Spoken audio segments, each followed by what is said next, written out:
Hello and hi. Sorry I've been MIA for a while, but it doesn't look like I've missed too much. The world is still sick. White people are going crazy because black people said, hey, maybe you guys can stop senselessly killing us. We don't like it. And Nigerians are also going a little crazy because women said, hey, maybe you guys can stop raping us so much. We don't like it. It's good to see that everything is still absolutely insane. My name is Tamara and you are now watching The Yellow Wall.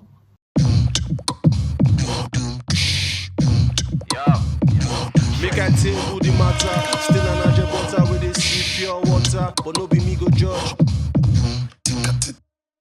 I know I say this a lot, you guys, but what a time to be alive. Whites are showing their real racist faces all over the world. Nigerians are showing that rape is bad unless you are really famous and make decent music. And Lagos has turned into a gigantic swimming pool. All of this while Corona continues to plague us all, leaving everybody terribly uncertain about the future. So wonderful. With all the craziness in the world right now, I've been taking a lot of time to get my mind right. That's why I have my, my Zen scarf. And I wanted to use this episode to help you all do the same. I wanted to make this episode calm, therapeutic, and gentle.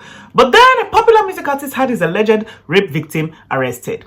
He then kidnapped her, threatened her, and then rounded up by promoting his music on her Twitter page and dancing like an absolute mug on his Instagram page. And just like that, all my zen disappeared and I went back to being angry as... So, therefore, today's topic is how to self-care as the world burns. And it will have nothing to do with that popular music artist. Nothing at all, except for when it does. So, self-care tip number 1, banterous content. The world is upside down right now, and everywhere you turn, there seems to be some kind of reminder of just how upside down it is. Social media, the radio, the news, just everywhere. And even when you want to go on Netflix or watch your favorite YouTube show, The Yellow Wall, sometimes you get there and all you find are more reminders about everything that's going on. At times, you need to filter all the negativity out and just focus on nice, happy content. Find a show that makes you laugh, read your favorite book, watch silly skits, take a moment from all the seriousness to just breathe and have a good time.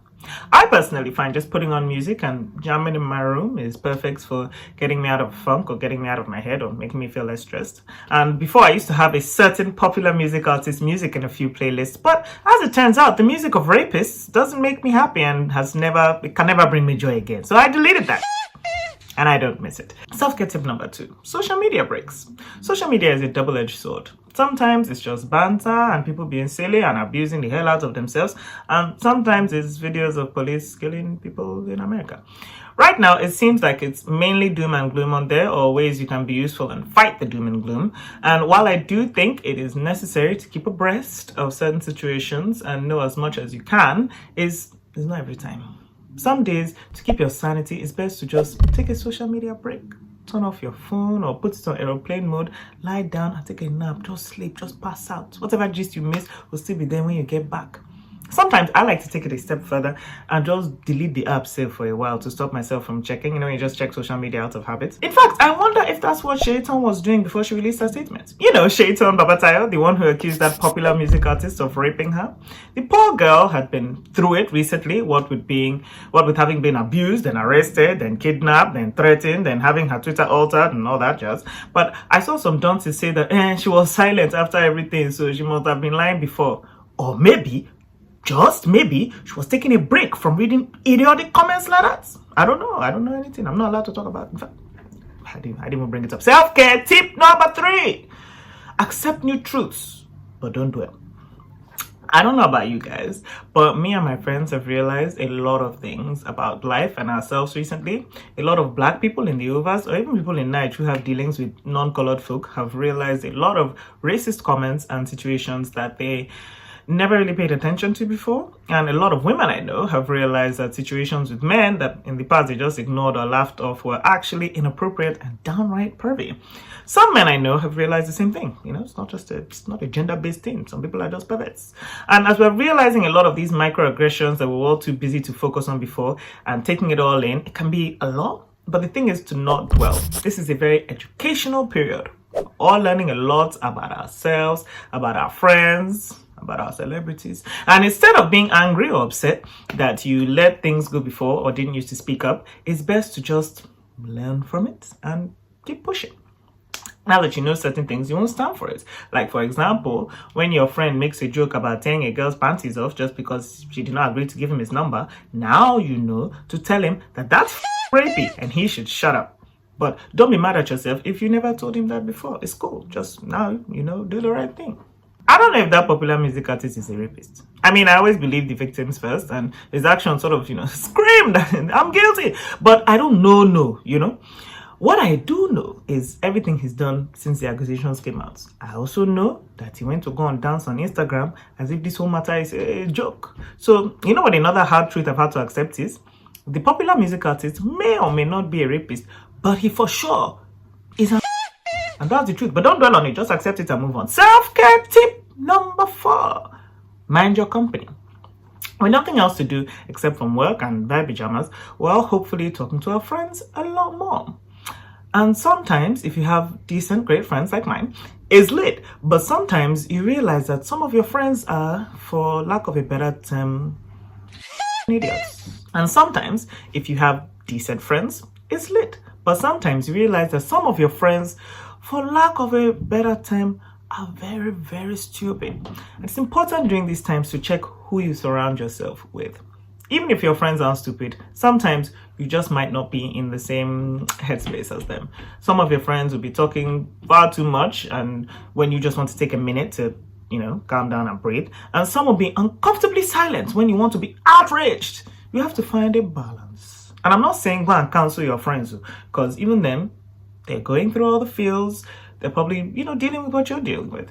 And I'm just saying, gauge their responses to everything.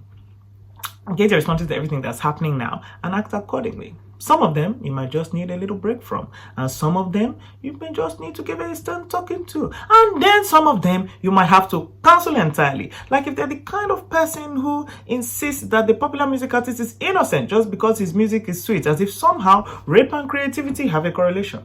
Say no to bad friends, dears. And self-care tip number 5. Remember that last, everything will be okay. There's nothing you can do, but I hope that everything will be okay in the end. Or accept that there's a possibility that we may end up in the middle of a full-on race war or a gender war or whichever war it is. The winner will shall be Corona and they will all be dead. So really, it doesn't even matter anyway. So, just don't stress. That's the moral of the story. Don't stress. Now, I actually meant all these self-care tips. Watch happy content, not just doom and gloom. Take social media breaks, accept new truths, but don't let it get you down. Mind your company, and remember that last, everything will be okay. But I want to clarify some of what I said about that popular music artist too. I'm assuming most of you know, but I still can't name because I'll get in trouble. I'm not saying he's guilty or innocent. I mean, I know what I think he is, but that's not what I'm saying. What I am saying is that the way he's handled this situation is piss poor. He's turned this whole thing into some kind of joke and publicity stunt. He's brought up his poor dead son, which, is sad, but has nothing to do with anything here. He promoted his music on the alleged victim's page, and then he danced on Instagram as if this whole thing is a joke, as if it's funny. Rape is not funny. Being accused of rape is not funny, especially if it's allegedly false. It's not a light-hearted, banterous thing. It's serious and should be treated as such. Justin Bieber was accused of rape recently, and that guy went and found as many receipts as he could to prove that he was innocent.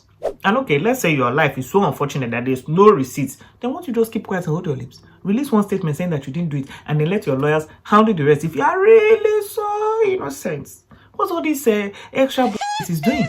It's rude to actual rape victims everywhere. It's rude to people who have been falsely accused, and quite frankly, it's embarrassing. Like this guy, we are 40 years old.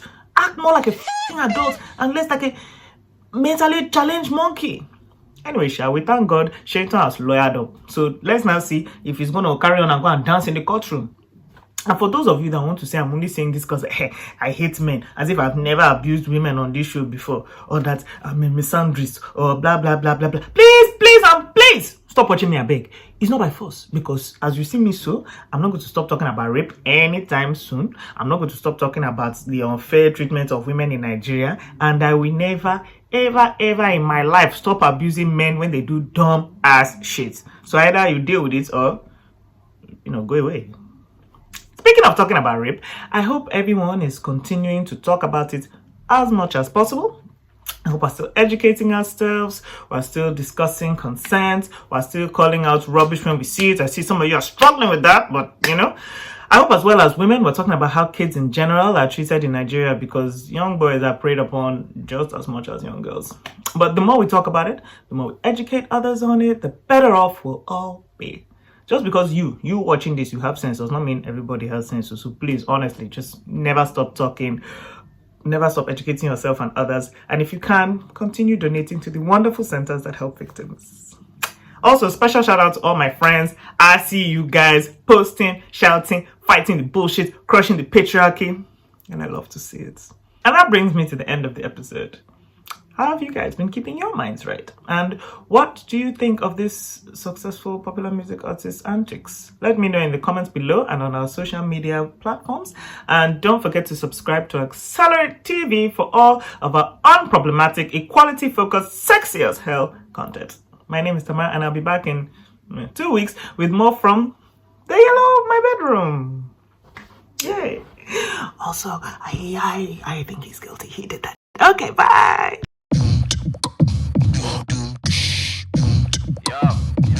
Make I tell you the matter. Still an butter with this pure water, but no be me go judge.